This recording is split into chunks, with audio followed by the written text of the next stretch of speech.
Hi, it's Mia. Hello, it's Mia. Get real. Hold on. We gotta pray for a second. And hold on. Hey, I'm back. I I have a lot of things going through my mind, and all I want to do is sit down all day and cry. Um, I have a lot of okay, this needs to be done. This needs to be done. All right. Like I'm motivated. I ended up feeling like God is like, dude, you need to rest. And I felt like that yesterday. I had to see a patient, and then I had to go over to get my kid from work. So yesterday, I woke up in the morning, went to the store, pretty much just went to bath, threw clothes on, went to the store with my son, and then went back home, took my daughter to work, and then, and right after work, I should be at work at 11:30, so the library opened at 12, I just gotta drop stuff off, but I was like, oh, I should come back later, and get a couple movies. Like, I don't need movies, I have to find a TV show, I punish myself, don't get anything else, and then I end up, okay, I'll come back later. I'll come back at 4. She needs to be up at 5:30. I'll pick her up. I said, hold on. Right. Anyways, I've already repeated this. I have my son needs to get a bank card. He got this account many, many years ago. And I think they might have sent him a debit card, and he might not have used it. And I didn't use it for a long time. So I think I had it hidden so that he could not get online and spend and overdraft a whole bunch of money by video games. So I'm gonna move some money into my account, into everybody's account. I'm just gonna put $5. I'm gonna put $5 in every single account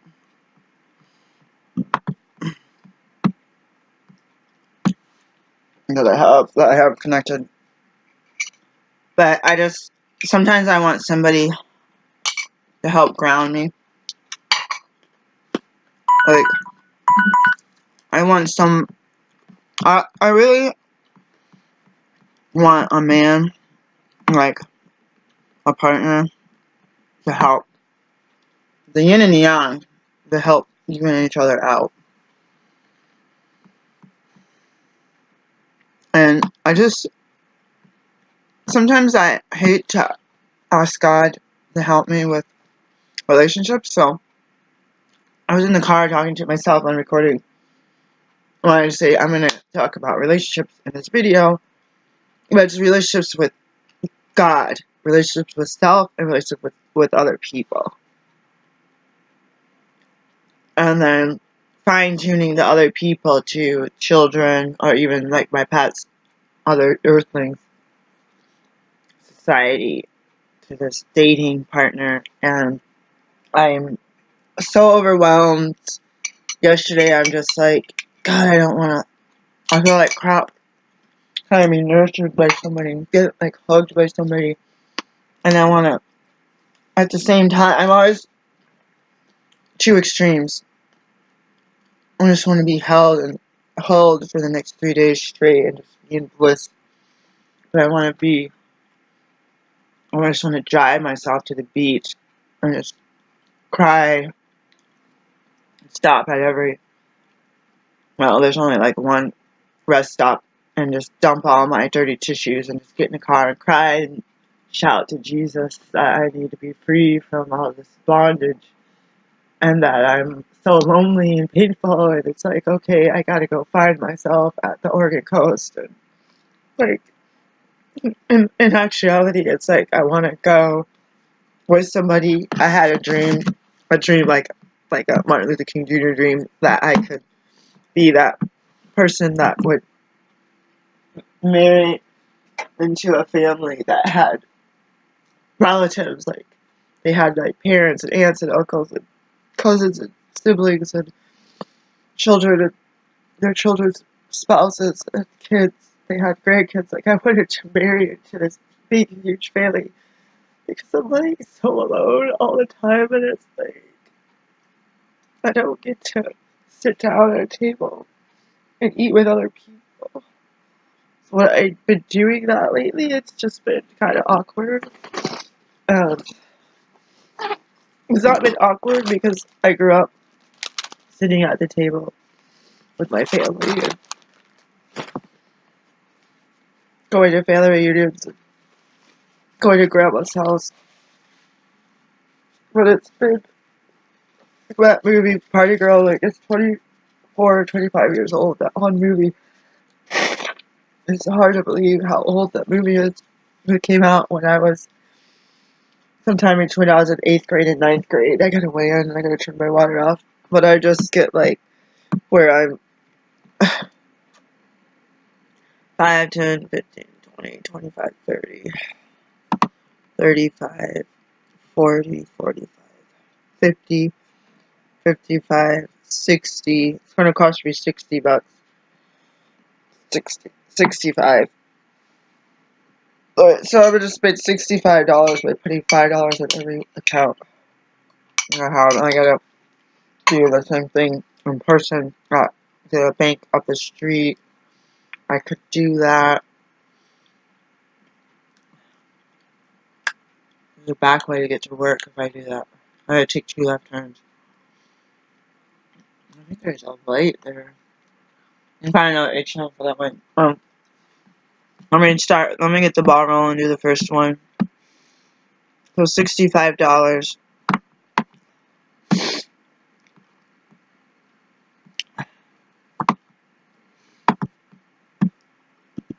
Dear God, I am a mess today, and I feel like I just want to soak. Like I was in the car before I came up here, wanting someone to draw me a bath while I sit and weep about all this that's going on in my life, like all this stuff that I feel like I can't shake, and I had to believe that I could shake all this evil. Where's my tissue? And I'm like, want someone just to rub. I always do this for everybody else, and I don't get it done for myself. It's like I want someone to pour the warm water on my back while I lather up and pull me out, pat me dry, and cover me with lotion and stuff.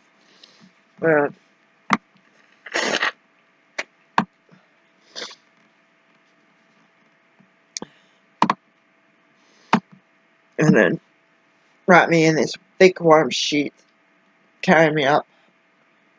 I had a story, the fiction story that I've been working on, where the couple has like a nest bed, kind of like a loft bed, I guess, a loft room. But then the main room, the part of the master bedroom suite, has the dressing area, the dressers and the mirrors and the vanities, and then the bathroom, the master bath, and then there's a sitting area, like a lounge, whatever, chase. The kids can come in and out, but the parents, the stepdad and the mom can be up here, and the little kids will be both of their parents. And that, like, if they're up there getting busy or whatever, someone comes in, or the kids come in, they wouldn't necessarily see the parents. But they would also, because it was a new situation, be able to have alone time with their mom in the room while the dad was still sleeping, or if the dad has to get up and go in the bathroom and get dressed, there's still a private area. That was one of my stories. I was like imagining out in the car that someone could carry me up to this little loft, this little bird nest, just like put all these feather pillows around me and just like rub my back and let me sip I used to eat mushroom broth soup and let me sip out of a straw, like sometimes, like I'm always caring for others, always caring for some others, and the only way that I can get anyone to care is if I pay money to get like healthcare, massage, acupuncture, and I have to pay hundreds of dollars, and I don't have the money because I don't earn any money, and I'm just like, it's like a luxury. They say that in my meetings, a luxury problem, because it's, I have food today, I have a roof over my head today, and a lot of people don't. I don't know which account I just put that in.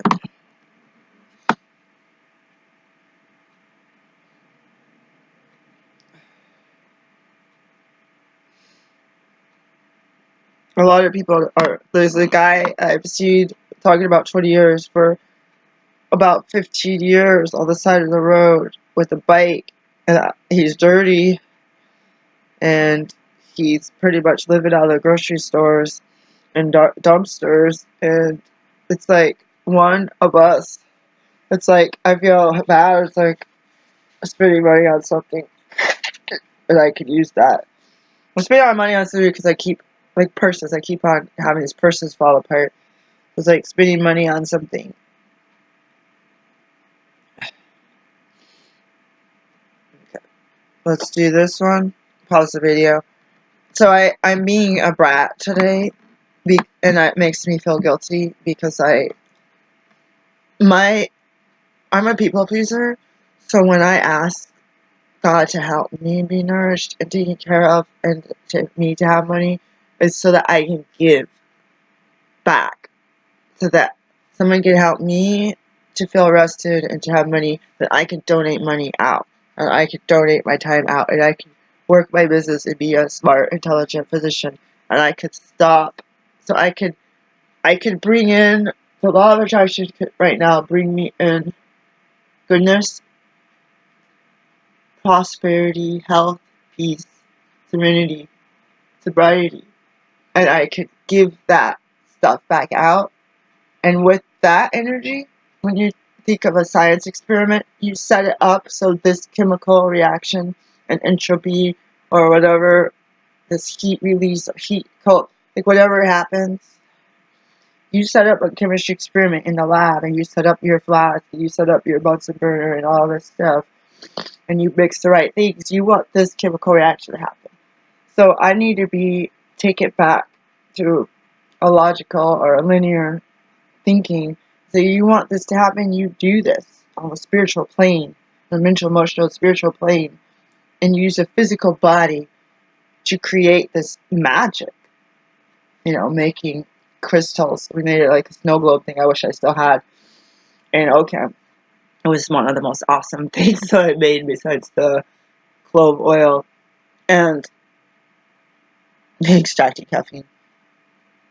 Over here is the negativity that I've been allowing in. Open your door, leave a mess, let the ants, the roaches, and the rats in. And that is what I've been letting in. But I know, I'm wise enough to know that if I mix this with this, with this, with this, I will get those nice things. The clove oil or the shaky thing, the snow globe crystals. And you do it carefully so it doesn't explode. You do it carefully so you don't drop the glass on the floor. You do it carefully so the hydrant gas is sucked out the vent. And I know that as a science person, all the energy used. So someone said they want to stay neutral. So I still feel like neutral. I have some good can happen, some bad can happen.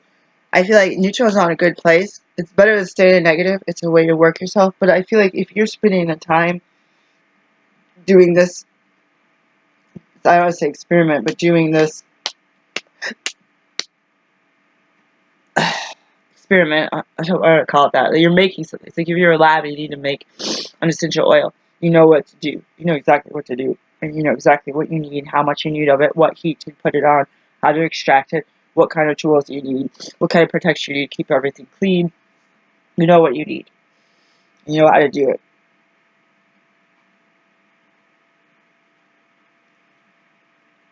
The time you're spending doing this could get monotonous. But your results are that you get that clove oil every single time. You get the clove oil every single time. Keep expanding lavender oil. Melissa. I wanted to do Melissa oil. That's freaking expensive. And you're not in this where you're letting in evil. Because you're letting in good. And you're focusing Like, you're not just like spiritual laying down, oh God, I have like such a bad cramps right now, I can't believe I just did that. Woo, that was intense. It didn't make me scream. Alright, I'm not gonna do that again. And say, if I do. You're not just gonna lay back and say, like, you can lay back and say, God, please guide me, do the right thing, and then God tells you to do this experiment or do this thing. I don't know what the word to call it. You're making the thing. It's like making cookies. You're gonna make the cookies. Like, what if I just make cookies once a day, every single day? I don't eat the cookies. Maybe I'll make some for the raw. What if I just make the cookies every single day?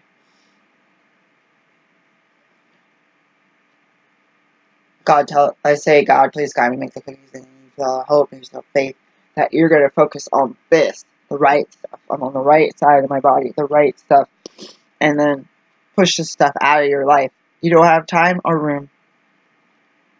And once those things come knocking on your door, those cockroaches, those termites, bugs, rats, nope, I ain't got time. I'm doing this. If you're neutral or you're bored, or you're still in the ego, you just invite this in and you say, oh my God, I just opened a Pandora's box. Now they're breeding inside my house and I can't get rid of them. I can't get rid of it. Like, so you have to, like, I'm just trying to think of it's a weird law of attraction. I gotta go in my water. I will go and come back and do another video, and I don't know. I wanted to share a little bit about being 42 years old, being alone a lot, trying to make friends in my meeting that are women, and it's getting challenging. It's not getting challenging, it's these women are always too busy. Some are completely retired, some work 4 days a week, and they're too busy. Most of them do not have kids. They might have a little pet, and it's unbelievable that they're too busy to be with me, to go spend, to meet at a meeting, go to a Friday night event on Halloween, or to go out, spend 45 minutes at tea. It's really, like, I have not had a consistent group of friends, but I go out in the world. A couple of times I got sick doing this. Like, just got run down. I was so run down because I'm doing 7 days a week, all hours, day and night. Going out into the world with these people and having a good time, enjoying my day with them, enjoying having a talk and all this stuff. And a lot of times I never see them again. And I'm like, oh, I still have a memory of that person. I have a memory of that person. I know where we went. That one lady went to Panera Bread, this. And then it's not a friend. It was an acquaintance. We hung out once and done. So I don't mind doing it. It's almost like dating friends. Like, it's not working out. It's like you're doing dates to make friends. Well, someone gave me the actual website for women to make friends with other women, similar to dating. And this is gonna clock me out. My water is gonna be burnt like crazy. I feel all this stuff when I described it like a science experiment, or like, cause basically making cookies, chocolate cookies is the same thing as doing a science experiment. I just got this passion. Someone talked about dating black women, and they called it, when they're in the store and they're excited about the type of barbecue sauce they're getting and all the people around it. There's an angry black woman over there. She's just passionate. He's called her, the white guy's like, she's passionate about what she's talking about, so she's loud. And some of the people commented, maybe we're loud. We're not angry black women. Maybe we're loud because our voices are never heard. And so we like literally are physically loud. like people. I begged to work more hours at my Pizza Hut job. I literally would have got on my knees and said, please, like, you're hiring all these people that are stealing from you, they're threatening you with lawsuits. You're hiring all these crazies, and I can do every single job in the store. Every single job. And I was formally trained at every single job. And I said, I must suck at my job because you're not even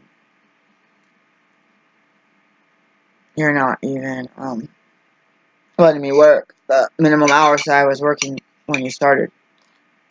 And I said, oh, we never took you seriously when you wanted to be promoted, or when you wanted to work more hours, or when you wanted to work on the weekend.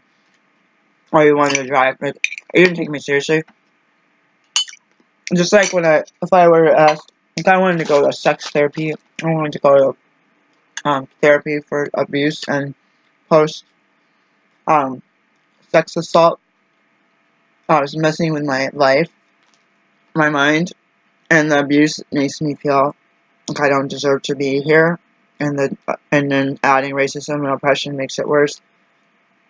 Whenever I try to call counselors, which I haven't been successful since 2004, when actually DHS set up my counseling, I've not ever been successful since then.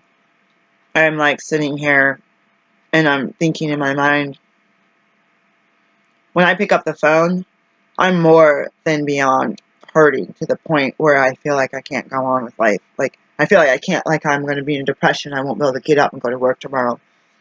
By the time I pick up the phone, it's like when they say you have a thirsty response, you're already dehydrated. So right now, when I need to find my book, speaking of. Right now, when I pick up the phone, and when I go to my boss and tell him, shoot, I haven't seen my book, it's not in here.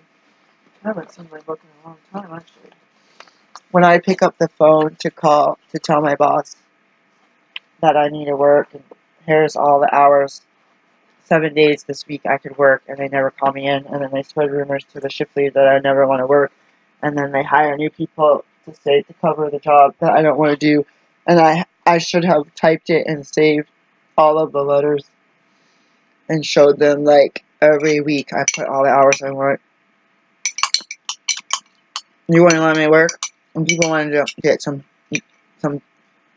healthcare stuff done, and they couldn't even take off work and use a vacation hour because you wouldn't even let me work or like cover their shifts. And they were frustrated at that, and they went and got other jobs. They were frustrated. So once I go and talk to my boss about this, I'm really serious and I'm beyond. Because the thing is, I don't want to make waves, and people will see me as an angry black woman because that's where they train. They watch TV and read billboards and stuff. And if you don't watch TV, you can't drive down the street without the side of your eyes seeing billboards. So I'm like feeling really motivated today. I feel like God is pushing me more towards my entrepreneurship, like big time, because of the fact that I had one job interview and one callback for an interview. I've been applying. I've been applying for jobs actively for over 2 months, and I've got no job, like no busting tables, no waiting tables, no shift lead, no. I even applied at the fast food burger joint.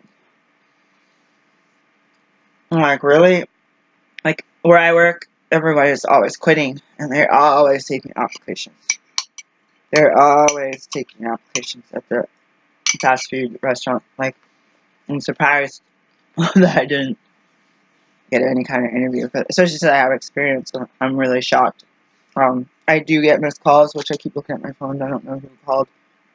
I'm going to turn this off and get my water because it's going to be very, very hot.